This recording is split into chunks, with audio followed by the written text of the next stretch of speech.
Hey, what's good, my people? Welcome back to another episode of Talk Your Shift. This is your first time here. Welcome, welcome, welcome. We appreciate you. Don't forget to like and subscribe. Hit that notifications button too, so you know when I drop new videos.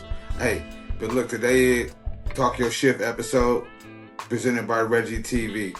Hey, Lou is still on his short Super Bowl cruise vacation, so we're gonna do our Super Bowl recap when my boy gets back. It'd be better to have a conversation with both of us. But today we talking about the Super Bowl halftime show. Now, this got its own episode simply because there's so much controversy around the halftime show. Now, historically, it's always been big moments. The Justin Timberlakes, the Rihannas, and Dr. Dre, West Coast. We've even going back to when they've had Maroon 5 and Red Hot Chili Peppers, and amongst other different acts. Bruno Mars, I believe, and different other acts that have performed at the Super Bowl and made their mark. Usher in recent years. Um, and this year, Kendrick got the nod to do the Super Bowl. Now, of course, I will be considered biased. I'm a Kendrick fan. I thought the halftime show was incredible. I thought the visuals were great. The symbolism of certain specifics, the showmanship, the creativity. I thought that it was there. Now, again, call me biased if that's what you want. But I guess what I really want to talk about is the narrative that this was so mid and this was a terrible performance, and where's people that are complaining like they didn't understand it, and and this is one of those situations where this year's performance wasn't for you if you didn't get it. If you didn't get the references, if you didn't get uh you know what the narrative he was portraying and trying to push, and the songs that he chose and the catalog that he touched on and his performances and the symbolism. If you didn't get it, then this year's performance wasn't for you, and that's okay too.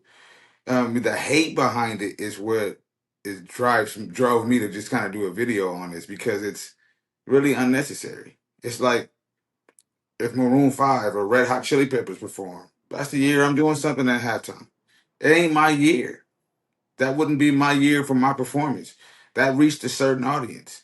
When Rihanna performed, I like Rihanna, but not my year. I'm not, that's not necessarily, that performance is not for me. And this is one of those years that maybe this one just isn't for you. And that's got to be okay with you. It's not going to be an all inclusive thing for everybody to make everybody happy all at one time. This narrative that, we're supposed to have something for you and for this person, for that person, that's just, I mean, I don't know if it's just the 80s baby in me, but everybody don't get everything. Like everybody's not entitled to everything. And this year's performance just wasn't for you, if you feel that way. And that has nothing to do with color or conservativeship or political, nothing, none of that stuff. This is all like, because I've seen white people that don't like it. I've seen black people that didn't like it. A lot of those folks may have been conservative. I mean, I don't know, but at the same time, it doesn't really matter who it is. To me, the hate behind it is what is the individual I'm speaking to.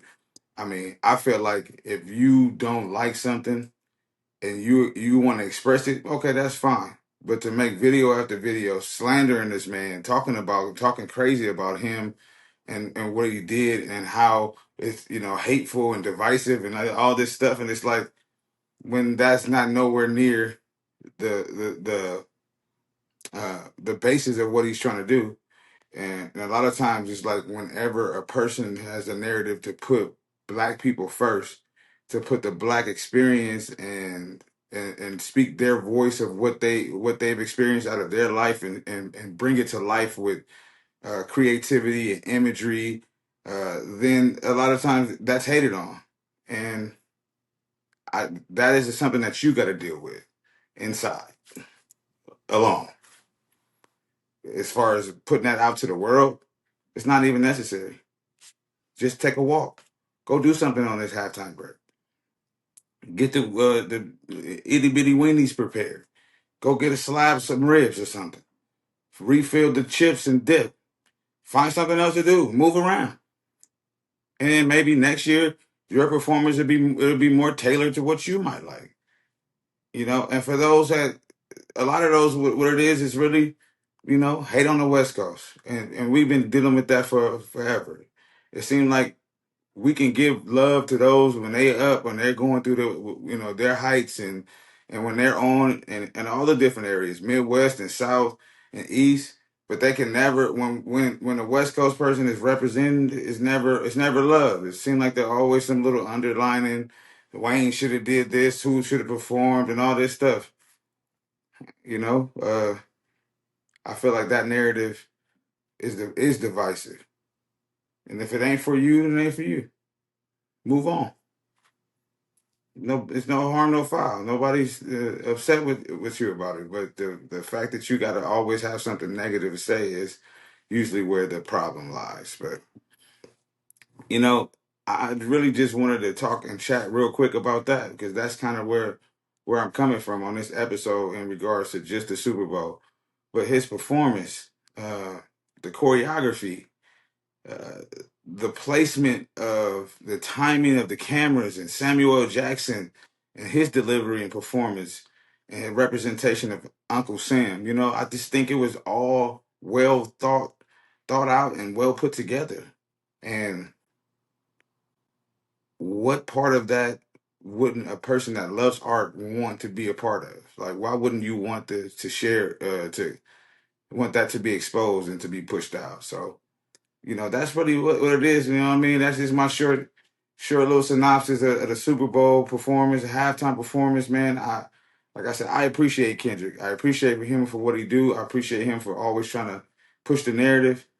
He's always trying to ensure that we are represented and that we are acknowledged for our creativity and what we add to not just culture but everyday life.